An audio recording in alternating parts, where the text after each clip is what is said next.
Hey guys, welcome to Digital Digest, and in this video I'm going to show you how to connect to devices on Spotify. So let's get started. So make sure you have installed Spotify latest version from the App Store, and once you have done that we can get started on this video.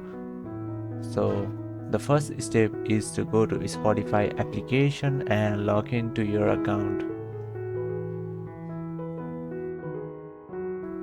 and then tap on the home icon on the down below, which is the first option.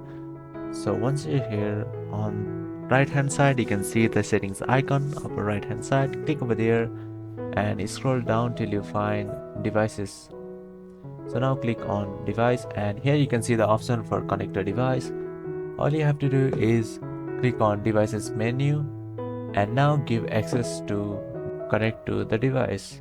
So here you can see our current device is our iPhone. So if you want to connect other devices, all you have to do is click on allow access. Click on allow access and then click on open settings and give permission for local network so Spotify can find the other devices that it can connect to. So here you can see we have our devices that are available for connection. So all you have to do is click on the device that you want to connect to, and that is how you can connect your device on Spotify. Thank you for watching this video, and I will see you on the next one. Also don't forget to subscribe to our channel for more videos like this.